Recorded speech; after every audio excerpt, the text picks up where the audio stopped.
अलौकिक शक्ति है।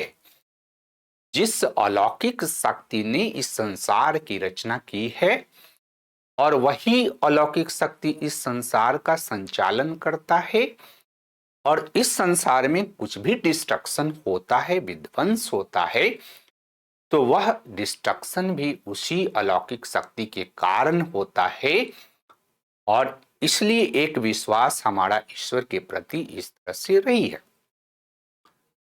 अब ये विश्वास सभी धर्मों में धीरे धीरे अलग अलग रूपों में दिखाई देती है। जब धर्म को आप देखते हैं तो अधिकांश धर्म जो है इसमें विश्वास करते हैं कि सृष्टि की रचना जो है ईश्वर ने किया है, सृष्टि का संचालन ईश्वर करता है और सृष्टि में जो भी विध्वंस होता है वो ईश्वर के कारण होता है।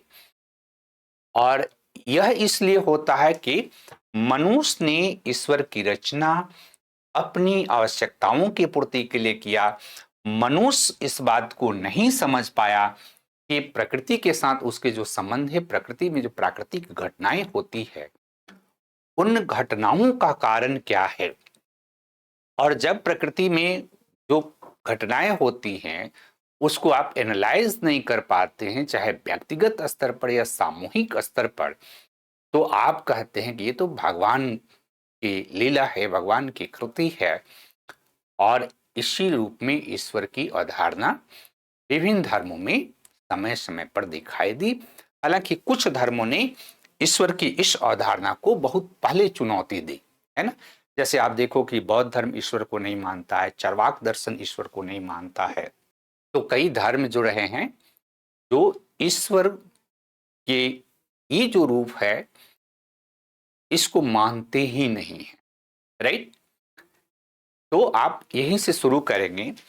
दूसरा कि जो इसको लिखने के बाद आप जिस कंटेंट पर आएंगे कि हमने ईश्वर को मार दिया है, राइट, हमने ईश्वर को मार दिया है, इसको पहले आप लिखेंगे,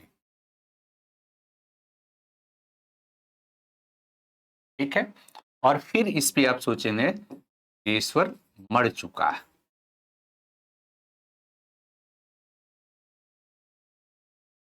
तो ये जो ईश्वर है जिसके बारे में आप कह रहे हैं कि मर चुका है, इसका एक कॉन्सेप्ट तो अलौकिक शक्ति का है। ये एक अलौकिक शक्ति है और ये क्या करता है कि सृष्टि का रचनाकार है। दूसरा, सृष्टि का संचालन करता है और ये विध्वंसक भी है। ये तीनों कॉन्सेप्ट यहां पर ध्यान में रखना है। और मर चुका है का मतलब कि अब ये जो इसके अलावा ईश्वर क्या है, नैतिक व्यवस्था को भी बनाए रखने का प्रयास करता है।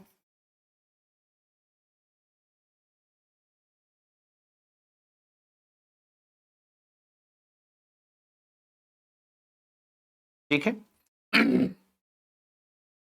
तो ये नैतिक व्यवस्था को भी बनाए रखने का काम करता है ये। लेकिन अब ये कहा जा रहा है कि दोनों मर चुका, डेड हो गया। मर चुका का मतलब है कि ईश्वर का कोई काम नहीं है।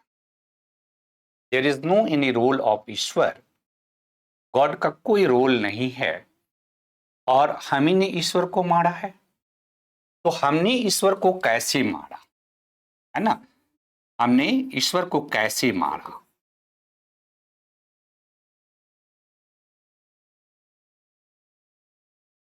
ठीक है। तो ईश्वर को मारने में यहां पर विज्ञान का विकास, तकनीक का विकास, ज्ञान का विकास, आर्थिक विकास, सामाजिक विकास, राजनीतिक विकास, सांस्कृतिक विकास, मनोवैज्ञानिक विकास,